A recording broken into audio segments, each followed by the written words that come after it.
أعوذ بالله من الشيطان الرجيم. بسم الله الرحمن الرحيم. الحمد لله رب العالمين، والعاقبة للمتقين، والصلاة والسلام على نبينا محمد وعلى آله وصحابته ومن اتبعهم بإحسان إلى يوم الدين. اللهم لا علم لنا إلا ما علمتنا إنك أنت العليم الحكيم. قال الله تعالى في سورة البقرة: استعيذ بالله.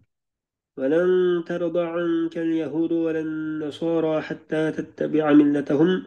قل إن قل إن هدى الله هو الهدى، ولئن اتبعت أهواءهم بعد الذي جاءك من العلم ما لك من الله من ولي ولا نصير. alloh taolo sura baqaraninki 120 oyatida shundoq deydi: Sen Yahudiler ve Nasaralarning diniga kirmigicha ular sendan hargizmi rozi bo'lmaydi. Ey Muhammad, ularga aytqinki, to'g'ri yo'l faqat Allohning yo'li. Sana ilm kelgandan keyin, ya'ni pokitlik haqiqat sana oshkora bo'lgandan keyin, agar sen ularning nafs xohishlariga ergashgan bo'lsang, seni Allohning azobidan qutqizadigan hech qanday do'stmi bo'lmaydi, madadkormi bo'lmaydi. Yana Peygamberimiz Muhammed sallallahu aleyhi ve sellem şu Yahudilarninki ehli kitaplarının şu iman etip Müslüman buluşunu arzu kılan kelimdi. Çünkü ularning kitabı bo'lgan Tevrat'ta şu Muhammed Aleyhisselam'ın sıfatları boğaşka ve bu dinin asli yıldızınki bir yıldız boğaşka.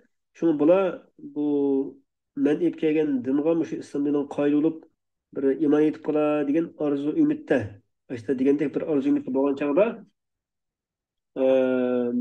ularningki shu chog'dagi holining tili nima deydi desa: "Valen tarda valen nasara hatta tattabi'a millatahum."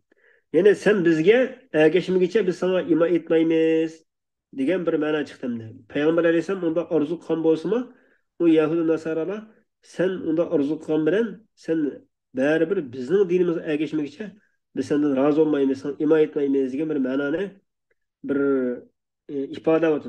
Ya'ni hargizmi rozi bo'lmaydi sendan Yahudiylar va Nasaralar, hattoki sen ularning millatiga, ya'ni diniga ergashmaguncha. Yani velain degan lamu qasam debdi. Qasamki demakchi.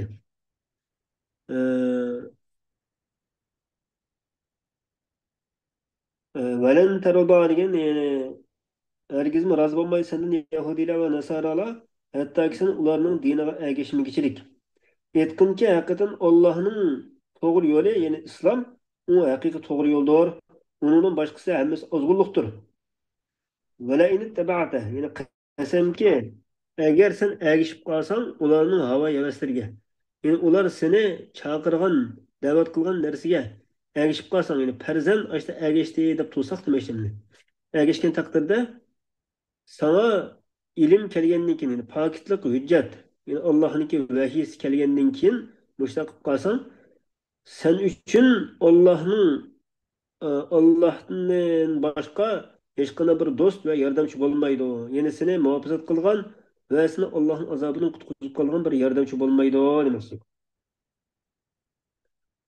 الذين آتيناهم الكتاب يتلونه حق تلاوته. Biz kitob ato qilganlar. Ya'ni bu allazina ataynahumul kitaba degan bu jumlaning egasi ekan. Ular bo'lsa kitobni haqiqiy tilovat qilganlardir. Ya'ni kitobni haqiqiy tilovat qilgan holatda, haqiqiy tilovat qilgan holatdagi mushuna kishilar bo'lib, ya'ni mavi yatlunahu haqqa tilavatihi degan jumla holkin. Holkin ma jumlani hol deydi ekanmiz. Haqqa degan mastar deb turib nasb o'qildi deydi. Ya'ni yatlunahu haqqa tilavatihi bo'lgan ekan, maf'ulun mutlaq bo'ldi. U jumlaning xabari nima bo'ldi desamda, ulaika yu'minuna bihi. Yani oshlar bo'lsa kitobni haqiqiy tilovat qilib qildigan mushuna kishilar, ular osh kitobga iymon etadi. Bu oyat ma'lum bir jamoat haqida nozil bo'lgan edi. Ular Habashistondan kelib musulmon bo'lgan edi deb. Ve men yekfur bihi. Kimiki ata kılıngan özge Allah tarafından ata kılınan kitapka kupurluk kılsa, aş kitabın burmini bitiş arkalık aşta kupurluk kılgan bolsa, aşılar onlara hakiki ziyan tatmışlardır. Limesirihim ilen naril muabbeteti aleyhim. Yani ular mengülük kıp kalgan dozakka kayıtlıqanlığı üçün ular ziyan tatқан kişiler burada deydi. Yani ma ayetni, muş ayetin özü ne ma'noni uqtirib o'tadi desa, yani haqiqiy din Allohning dini, muş islom dini, tavhid dini. Barliq payg'ambarlar olib kelgan dinning hammasi asli yildizi bir. Yani Allohning birlik borligiga chaqirdi. O'lgandan keyin tirilishning haqiqatligiga chaqirdi. Mushu biz hozir iymon etayotgan iymon kalimalarininki hammasiga chaqirgan dinlar shu. Bir, bu dinlarning hammasining yildizi bir. Endi hozir kimiki mushu musulmon otida yashab, mushu iymon ustida tugab ketgan bo'lsa, vafot bo'lgan bo'lsa, u jannat bo'ldi inshaalloh.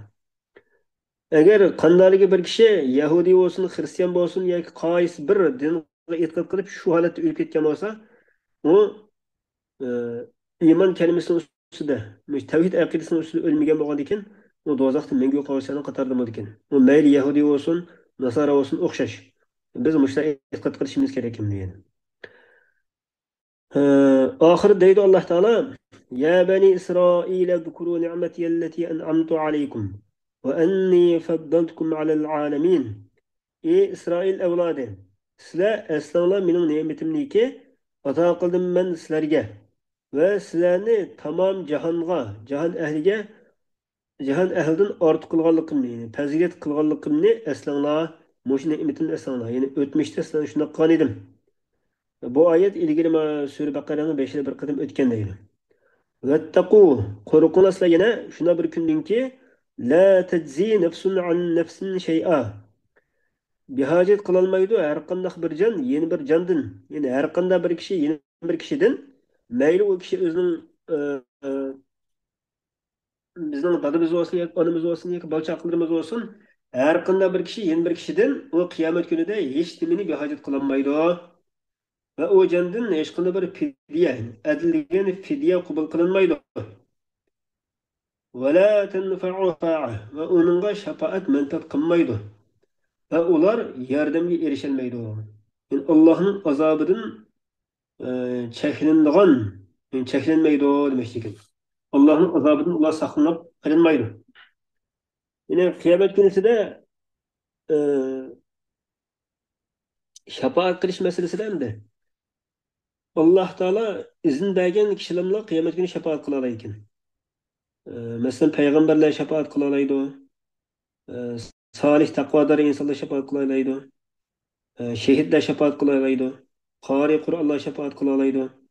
Aşılağa Allah Teala izin vergeçke şu şefaat kılalaydı. Yani Allah izin vermegen kişiler o her bir şefaat mi kılamaydı ve şefaat kim erişemeydi. Yani Allah izin vermese bu bunda bulmayı şimdi. Lekin imansız halet ketip kalan kişi varsa e, dinsiz, yani imansız halette ölüp ketken shu holatda oxiratga ketgan odam bo'lsa unga hech qanday bir shafoat qilmaydi ekan, hech kim shafoat qilolmaydi, u baribir do'zaxda mangu qolguchi. Endi iymon bilan ketgan, yani la ilaha illalloh muhammadu rasululloh degan tavhid aqidasini ustida o'lib ketgan odam bo'lsa uningga endi bir shafoat qilinish qilin ekan inshaalloh, bir shafoatga erishalaydi inshaalloh. Ahli kaboirga masalan cho'ng gunoh qilib o'lib ketgan odamlarga qiyomat kuni ba'zi shafoatlar bo'ladi degan nimalar bor endi gaplar bor. Alloh taolo hammalarni qiyomat kuni saodatlarning qatoridan bo'lishimizni nasib qilsin. Oxirida Alloh taolo keyingi oyatda deydi: "Va idibtala Ibrohima robbuhu bi kalimatin fa atammahunna qala inni ja'aluka lin-nasi imama qala wa min dhurriyyati qala la yanalu ahdi az-zalimin."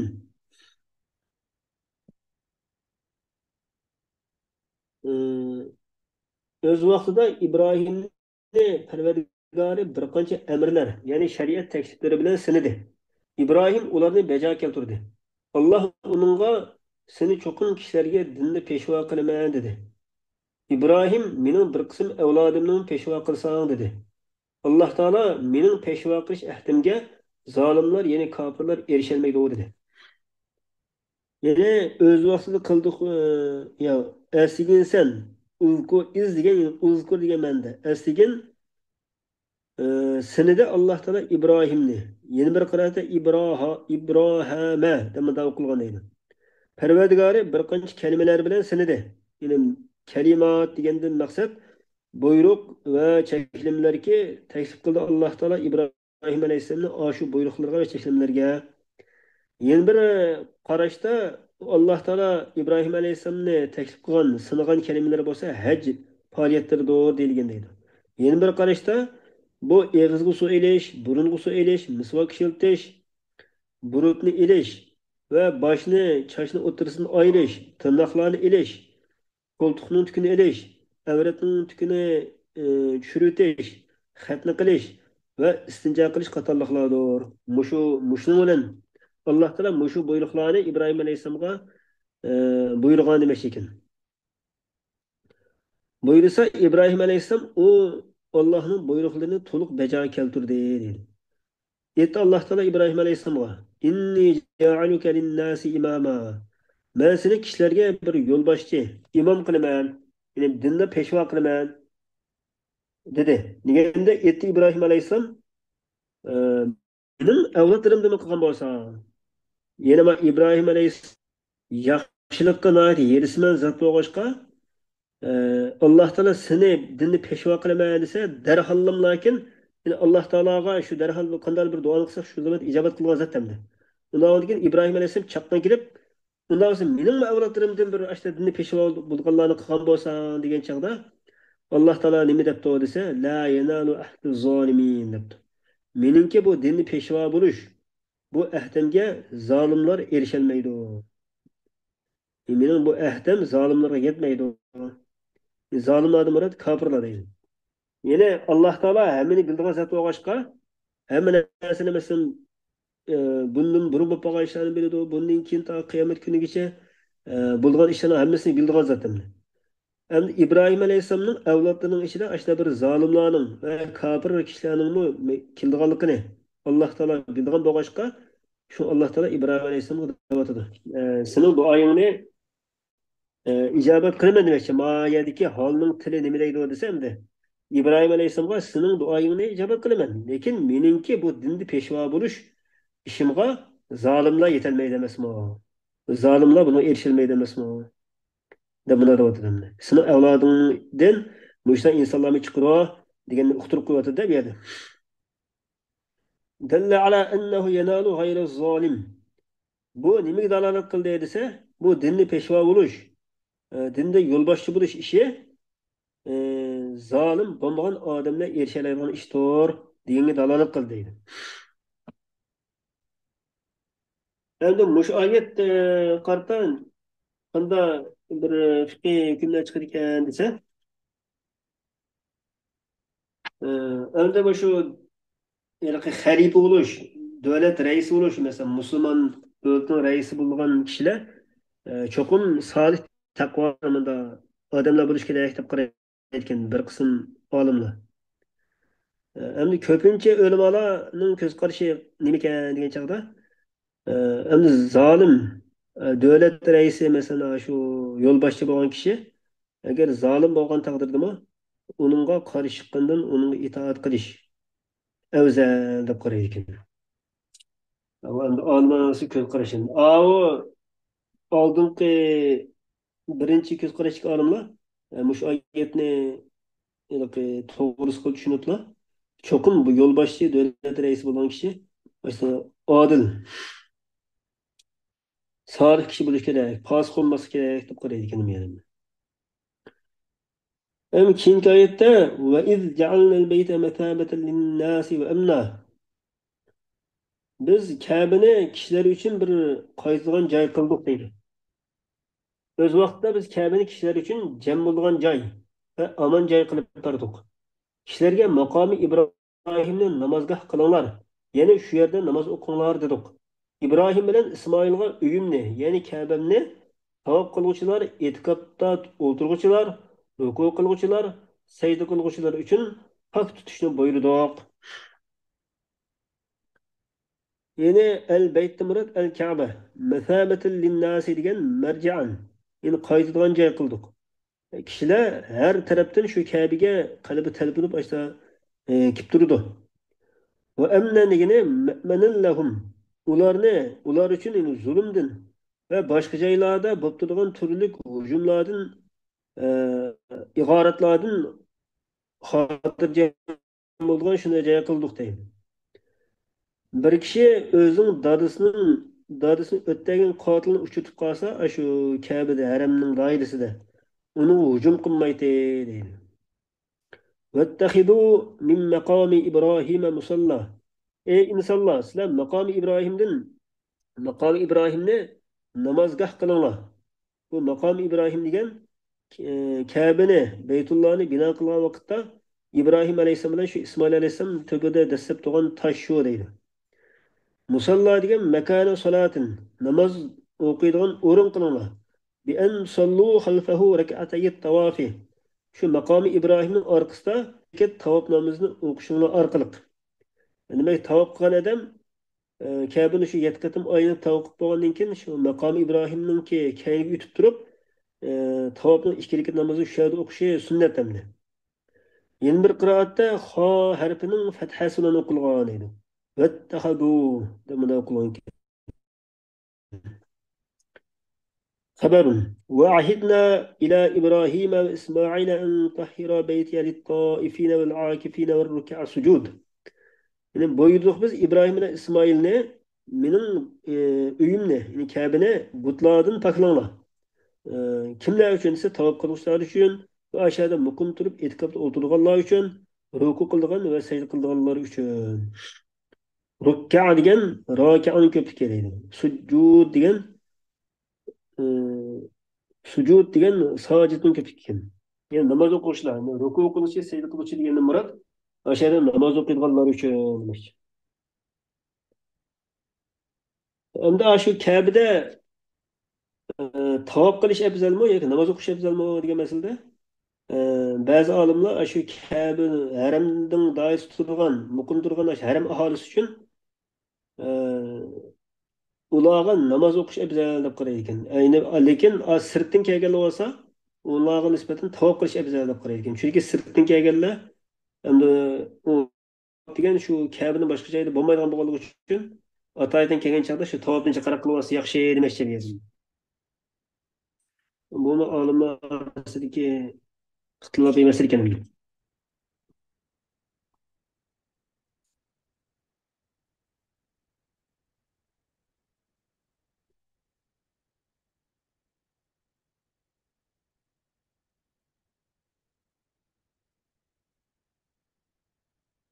وإذ قال إبراهيم رب اجعل هذا بلدا آمنا. O'z vaqtida aytdi Ibrohim, Parvardigorim bu o'rinni tinch yurt qilib bergin. Tinch yurt qilgaysan deb shunda duo qildi deydi. Aminen degan va amnin. Alloh taolo Ibrohim alayhissalomning duosini ijobat qilib, u joyni haram qildi. Ya'ni haram joy qildi. Bu haram qilgandan keyin haram, ya'ni joy deganning ma'nosi u yerda insonning qini to'kilmaydi va u yerda hech qanday bir zulm qilinmaydi. Ve o joyninki ov hayvonlari ovlanmaydi va u yerning dal daraxtlari, o't cho'plari mana yulmaydi deydi. Varzuq ahlahu minat-thamarat. Va shu haram ahliga turli meva-chevalarni rizq qilib bergin deb Ibrohim alayhisalom shunday duo qilgan ekan. Shunga binoan Shamdan tavobni niyat qilib kelgan kishi haramga turli meva-chevalarni yo'tkab kelgan edi. Binaqli toifi min ash-sham degan Şam'dın aşı herhangi tavuk kırışın kildan kişi aşağıya Şam taraftan aşı meyvelerini ip yütkep kayınken. Halbuki o harem zamanı olsa kakas bir cayıydı deydi. O yerde hiç kında bir ziraat meyilgan sum yok. İşte bir kakas cayıydı. Yine İbrahim Aleyhisselam şu duası da şu harem ehlige türlü meyvelerini rızık bergeysen degan duası da kimlerle maksat kıpta olsa men amene minhum billahi vel yevmil ahir. Allah'a ve ahiret günüge iman etkanlığa. Aş harem ahalisinin işidin Allah'a ve ahiret günüge iman etkanlığa turli mevzularni rizq bergin deb duo qilgan. Bu ahlahu degandan badalkan. Bu yerda İbrahim alayhissalom nimishqa men amana minhum billahi vel yevmil ahir deb malani alayda xos qilib duo qildi desa, oldingi oyatda İbrahim alayhissalom Alloh taolo men seni dinni peshvo qilaman degan chog'da Alloh taolo İbrahim alayhissalom qarta gapi qarta mening bu dinni peshvo bo'lish ahdimga zolimni erisholmaydi degan bo'lgan ekan. Endi bu yerda İbrahim alayhissalom shu oldingi Alloh taoloning shu gapi qarta tushunib bu dinda men xato gap qilib qo'ymay deb o'ylagan bo'lishi mumkinda endi. Kafirlarga hamma odamga rizq qilib bergan desa yana men bir xato gap qilib qolgan bo'lmay deb o'ylab shuna bir maqsad tanlamasin. Allohga oxirgi kunga iymon etganlarga rizq qilib bergan deb oldingi oyatga munosib shunga moslashtirib shuna degan ekan. Deganda Alloh taolo nima deb to'g'risa ومن كفر ومن كفر فأمتعه قليلا. Endi bu dinni peshvo bo'lishiga faqat endi solih taqvodar bo'lgan iymon etgan kishilar erishaydi. U rost. Lekin bu rizq berish, bu ishga kelsak, buningga kofirlarga men rizq beraman deb Alloh taolo. Bu rizqni mo'minlarga berib, kofirlarni cheklab qo'ygan ish bo'lmaydi demoqchi. Kimiki kufrlik qilsa, dunyoda ozgina manfaatlantirman, ondan uni oxiratda do'zax azobiga ittirman, suraman. فأمتعه فأم تشتت bilan taxfif bilan o'qilgan ekan. فأمتعه. Bunda ikki xil o'qilgan ekanda. Qalilan degan muddati hayotihi. Hayoti dunyoning muddatida. Ondan dunyo hayotida ozgina manfaatni to'g'andan keyin shu kofirlar o'lib ketgan bo'lsa, uni oxiratda ittiraman do'zaxning azobiga deydi. U do'zaxning azobidan u hech qanday bir qochadigan joyini topolmaydi. Va bi'sal masir. U do'zax nima degan yomon joydir. Nima degan yomon qaytadigan joy. Endi en tahira beyti lit taifina vel akifina vel ruk'a sujud degan oyat qarta İmam Ebu Hanife, İmam Şafii ve İmam Sevri qatorliqlar Kabe'nin ichida farz namoz va nafl namozlarni qaysi namoz o'qisa joiz bo'ldi deb dalil keltirgan ekan. Dalil talab qilgan ekan shu oyat bilan. İmam Şafii rahmetullohi alayh agar Kabe'nin ichida Kabe'nin tamlida bir tamga yuzinib turib namoz o'qigan bo'lsa, uning namozi joiz debdi. Lekin Kabe'nin eshigi uch qavatli bo'lib, shu Kabe'nin uch bo'lsa, shu uch qavatdagi eshik taraf qarab namoz o'qigan bo'lsa, Kabe'nin eshigi taraf qarab, o chog'da uning namozi botil bo'ldi, durust bo'lmaydi deb qaragan ekan. Ya'ni İmam Şafii'ning qarashi deganda Kabe'ning ustida namoz o'qigan odamning namozi durust emas, chunki u Kabe'ga yuzlangan bo'ldi deb qaragan ekan. Endi İmam Malikning qarashida Kabe'ning ichida farz va sunnat hech qanday namoz o'qishga bo'lmaydi. Faqatla ravotib bo'lmagan nafl namozlarni o'qisa bo'ldi deb qaragan ekan. Agar shunda shu Kabe'ning ichida farz namoz o'qib qolsa, shu namozning vaqti chiqib ketishdan burun namozni qayta o'qiydi deb qaragan deydi. Buning dalili nima desa, İmam Muslim rivoyat qilgan Ibn Abbos roziyallohu anhu rivoyat qilgan hadisda Usama ibn Zayd roziyallohu anhu shunda xabar bergan deydi. Payg'ambar sollallohu alayhi vasallam Beytullah'ning Kabe'ning ichida Kabe'ning ichi kirdi. Kirib Kabe'ning hamma taraflarida duo qildi va Kabe'ning ichida namoz o'qimadi, hatto shu Kabe'dan chiqib ketgan qadar. Ya'ni Kabe'dan chiqib bo'lgandan keyin, Kabe'ning ichidan chiqib bo'lgandan keyin Kabe tarafga qarab turib, ikki rakat namoz o'qidi deb kelgan bir hadisni mushahadasini dalil qilib turib, Imom Malik shu yuqori gapni qilgan ekan. Hosil kalam nima desa, Kabe'ning ichida nafl namoz o'qisa durust bo'lganligida ixtilof yo'q deydi. Ammo farz namozga kelsak, Imom Malikning qarashida Kabe'ning ichida farz namoz o'qisa durust bo'lmaydi deb qaragan ekan. Chunki Alloh taolo namoz o'qiydigan qiblaning tarafini muayyan bekitib bergan. Favallu wujuhakum shatrahu degan ekan, shu Kabe tarafga qarab o'qisa aniq shu Kabe'ga uzangan bo'ladi deb qarabdi. Kabe'ning ishida o'qigan ekan, Kabe tarafga yuzlanmagan bo'lib qoldi demashida bu yerda. Bu endi nima Imom Malikning qarashi. Endi Kabe'ning ustida o'g'is turib namoz o'qishganda bo'ldi desa, bu Imom Shofiyning qarashi joiz bo'ldi ekan. İmam Malik'nin qarashida Kabe'ning ustida turib namoz o'qigan bo'lsa, namozni vaqti chiqib ketishdan burun namozni qayta o'qiydi deb qarabdi. İmam Abu Hanifa'ning qarashida qandoq ekan desa, Kabe'ning ustida namoz o'qigan bo'lsa, endi namozni vaqti chiqib ketishdan burun qayta o'qiydi deb qaragan ekan. İmam Abu Hanifa rahmatullohi alayhi. İmam Ahmad ibn Hanbalning qarashida Kabe'ning ustida namoz o'qigan odamga hech qanday zarar yo'q, namoz durust bo'laverdi deb qaragan ekan. Bu masalada mushta kengchilik bor endi. Bu qarashlarning qaysiga ko'nglimiz tayin topsa shu qarashni tutsak bo'laveradi inshaalloh.